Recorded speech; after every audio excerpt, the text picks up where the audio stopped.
Horror कहानियां काला जादू। अपने बेटे ऋषु के माथे से टपकते हुए पसीने को देखकर सविता की हालत खराब हो गई। ऐसा आज पहली बार नहीं हुआ जब ऋषु नींद से घबरा कर जागा है। हाय मेरा बच्चा, न जाने किसकी नजर लग गई है तुझे।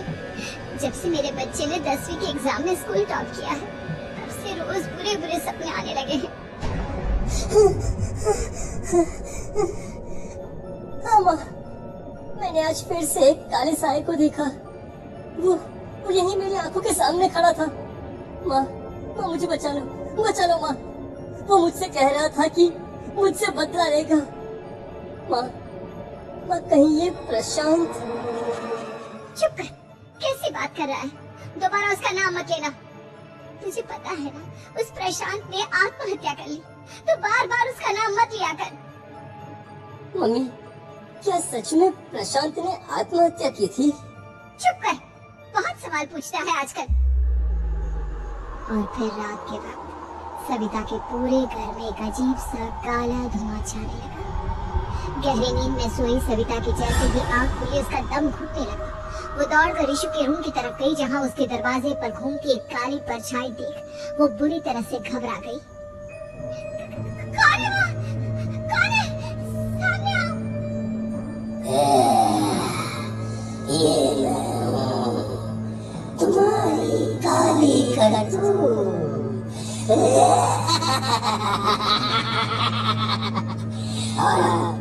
और मैं तुम्हारे बेटे को ले जाने आया हूँ। नहीं, मेरे बच्चे को छोड़ दो प्लीज। मेरे ऋषु को कुछ मत करना। वो परछाई ऋषु के कमरे में घुस जाती है। सविता भी उसके पीछे पीछे दौड़ कर जाती है और देखती है कि अब वो साया साफ नजर आ रहा था। वो सर से पैर तक खून में सना हुआ था और उसके शरीर के सारे अंग कटे फटे। क्या चाहिए तुम्हें? तुम जो बोलोगे मैं करूंगी, लेकिन मेरे ऋषु को छोड़ दो। उस परछाई ने ऋषु को गर्दन से पकड़कर दीवार के सहारे हवा में उछाल दिया। ऋषु जोर जोर से चिल्लाने लगा। माँ बचाओ मुझे, बचा लो माँ, ये मुझे मार डालेगा। माँ मुझे बचा लो माँ। नहीं, ऐसा मत करो, मुझे मार दो लेकिन मेरे बच्चे को छोड़ दो। मैं तुम्हारे आगे हाथ जोड़ती हूँ। वो परछाई ऋषु को जमीन पर गिरा देती है और अचानक वहाँ से गायब हो जाती है। ऋषु, मेरा बच्चा, तू ठीक तो है ना? कुछ बोल बेटा, क्या हुआ है तुझे? मैं ठीक हूँ माँ। क्या हुआ था यहाँ पर? कुछ नहीं बेटा, कुछ नहीं। तू परेशान मत हो। हम कल ही गांव के बाहर जो तांत्रिक महाराज रहते हैं उनके पास चलेंगे। ठीक है माँ, हम जल्द ही उनके पास चलेंगे। मुझे बहुत डर लग रहा है माँ। ये बार बार मुझे डरावने सपने आना, ये सब हमारे साथ क्यों हो रहा है माँ? अगले दिन सविता अपने बेटे ऋषु को लेकर गांव के बाहर तांत्रिक के पास जाती है। जिस जगह पर तांत्रिक रहा करता था वो जगह बहुत डरावनी थी। चारों तरफ कंकाल और भूत मूर्तियां नजर आ रही थी। गांव से दूर वीरानी में उस जगह पर जोर से आंधी चल रही थी। ऋषु ने डर कर अपनी माँ का हाथ पकड़ लिया। माँ मुझे बहुत डर लग रहा है। ये कैसी जगह है? देख बेटा, हमारे साथ जो कुछ भी हो रहा है उसका इलाज सिर्फ और सिर्फ ये तांत्रिक महाराज ही बता सकते हैं। अब यही है जो हमें प्रॉब्लम से बाहर निकाल सकते हैं। जैसे ही सविता और ऋषु तांत्रिक की झोपड़ी के अंदर पहुंचे, वहाँ का नजारा देखकर उनकी आंखें फटी की फटी रह गई। तांत्रिक की झोपड़ी के अंदर कई सारे लोग अपनी गर्दन घुमा घुमा कर जोर जोर से चीख रहे थे। कौन हो तुम और यहाँ क्यों आई हो? महाराज, मेरे बेटे को कुछ दिनों से एक डरावनी काली परछाई नजर आती है और कल रात उसने मेरे बेटे पर हमला भी कर दिया।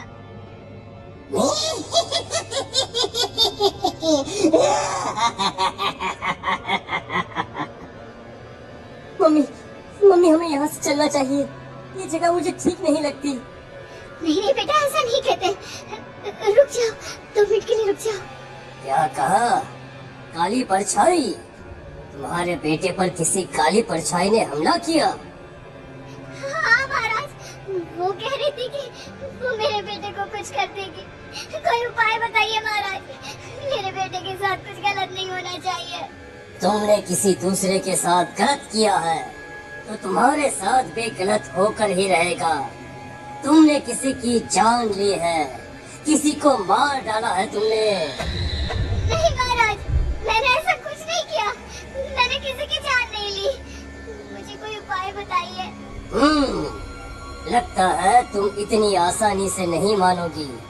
मैं तुम्हें अभी उस काली परछाई से मिलवा देता हूँ और वही सारा सच तुम्हारे सामने लेकर आएगा। सविता और ऋषु ने डर के मारे अपनी आंखें बंद कर ली। तभी अचानक तांत्रिक की झोपड़ी में अजीब और गरीब आवाजें गूंजने लगी। सविता और ऋषु बुरी तरह से कांप रहे थे। आंखें खोलो और अपने सामने देखो। क्या यही है वो जिससे तुम कल रात को मिली थी? बताओ मुझे। हाँ, इसने कल रात मेरे बेटे के ऊपर हमला किया था। ये उसी लड़के की भटकती हुई आत्मा है जिसे कुछ दिन पहले तुमने मार डाला था। मम्मी ये महाराज क्या कह रहे हैं? क्या सच में आपने किसी की जान ली है, किसी को मार डाला है? अगर हाँ तो बताइए ना मम्मी, किसको मारा है आपने? किसको? तुम्हारी माँ इतनी आसानी से सच नहीं बताएगी बेटा। इसने एक बच्चे की जान ली है। कहीं उसका नाम प्रशांत तो नहीं महाराज? वो मेरा दोस्त है, मेरा मतलब मेरा पड़ोसी है। सही पहचाना। देखा सविता, तुम्हारा खुद का बेटा भी जानता है कि तुमने किसी के प्राणों की बलि चढ़ा दी और इसीलिए अब उसकी बुरी आत्मा तुम्हारे घर में भटकती है। मुझे माफ कर दीजिए महाराज, मुझसे बहुत बड़ी गलती हो गई। प्रशांत हमारे पड़ोसी का बेटा था। हर बार उसके नंबर मेरे बेटे से ज्यादा आते थे और इसलिए मैंने उसके कमरे के बाहर काला जादू किया था, पर मुझे नहीं पता था कि वो मर जाएगा। तुम्हारे उसी काले जादू वाली गुड़िया के अंदर एक बुरी आत्मा थी जिसने उस बच्चे के दिमाग पर बुरा असर कर दिया और उसी की वजह से उस लड़के ने अपनी बालकनी से कूदकर आत्महत्या कर ली। इसकी वजह सिर्फ और सिर्फ तुम हो, तुम। नहीं महाराज, जो कुछ भी हुआ मुझे नहीं पता था कि प्रशांत अपनी जान दे देगा। प्रशांत की आत्मा इस वक्त तुम्हारे सामने खड़ी है, हमसे बात करना चाहती है। बोलो क्या कहना चाहते हो? मैं जीना चाहता था, बड़ा होकर कुछ बनना चाहता था। आपके बेटे से मुझे कोई परेशानी नहीं थी। अरे वो तो मेरा अच्छा दोस्त था। मुझे माफ कर दो बेटा, मुझसे बहुत बड़ी गलती हो गई, मुझे माफ कर दो। माफ करने से मुझे वापस जिंदगी नहीं मिल जाएगी। मेरे माँ बाप आज भी मेरे लिए रोते हैं। आपने मेरे साथ बहुत गलत किया है, बहुत गलत। और तभी अचानक प्रशांत की आत्मा वहाँ से गायब हो जाती है। सविता जोर जोर से रोने लगती है। सुन लिया तुमने? ये तुम्हारे अपने ही किए हुए पाप हैं जो इस तरह से तुम्हारे सामने आ रहे हैं। माँ, ये आपने अच्छा नहीं किया। सिर्फ 10th बोर्ड के एग्जाम में मैं टॉप कर पाऊँ इसलिए आपने मेरे दोस्त के ऊपर काला जादू कर दिया। नहीं मम्मी नहीं, अब हम कभी खुश नहीं रह पाएंगे, कभी नहीं। मेरे दोस्त की आत्मा को कभी शांति नहीं मिलेगी मम्मी, कभी नहीं। लेकिन मैंने जो कुछ भी किया सिर्फ तुम्हारे लिए किया। वो लड़का हमेशा फर्स्ट पोजीशन पर आ जाता था और इस वजह से हमेशा तुम्हारे मार्क्स कम पड़ते थे। मैंने तो सिर्फ उस पर एक छोटा सा काला जादू किया था बेटा। मुझे क्या पता था कि उसका ये नतीजा निकलेगा। जिस गुड़िया को तुमने उस लड़के के कमरे के दरवाजे पर लगाया था, दरअसल उसके अंदर एक बुरी आत्मा का प्रवेश हो गया था, जैसा कि अक्सर काला जादू करते समय हो जाता है। मुझे अपनी गलती का एहसास हो गया है। मैं प्रायश्चित करना चाहती हूँ, आप बताइए मैं क्या करूँ? प्रशांत के घर जाकर उस काली गुड़िया को वहाँ से निकालकर यहाँ लेकर आओ। मैं उसे आग में जलाकर राख कर दूंगा और उसके बाद प्रशांत की आत्मा को हमेशा के लिए मुक्ति मिल जाएगी। अगली रात सविता चुपचाप अपने पड़ोसी प्रशांत के घर जाती है। प्रशांत के माँ बाप प्रशांत की मौत के बाद उस घर को छोड़कर हमेशा के लिए वहाँ से चले गए थे। जैसे ही सविता उस घर के अंदर कदम रखती है, उसका सामना अजीबोगरीब हैवानियत से भरी आवाजों से होने लगता है। ऐसा लग रहा था जैसे कोई बुरी तरह से चीख रहा। सविता जैसे ही प्रशांत के कमरे के बाहर पहुंचती है, वहां पर लटकी हुई गुड़िया के शरीर से खून टपकने लगता है। ये क्या हो रहा है? इस गुड़िया के शरीर से खून क्यों टपक रहा है?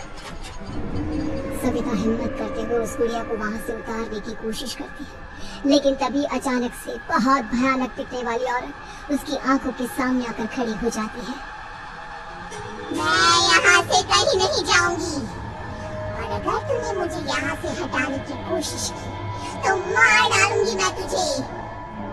नहीं, मुझे तुम्हें यहाँ से ले जाना ही होगा, नहीं तो मेरा बेटा, उसकी जान को खतरा है। मैं तुम्हें नहीं छोड़ सकती। अगर तुम्हारे अंदर हिम्मत है तो मुझे इस घर से बाहर ले जाकर दिखाओ। और ऐसा कहकर वो औरत सविता के ऊपर हमला कर देती है और उसे हवा में उछाल उछाल कर जमीन पर पटकती है।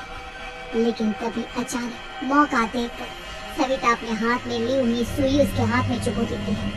हाथ में सुई लगते ही वो औरत जमीन पर तड़पने लगती है। ये क्या किया तूने? ये क्या कर दिया? तुझे ऐसा नहीं करना चाहिए था।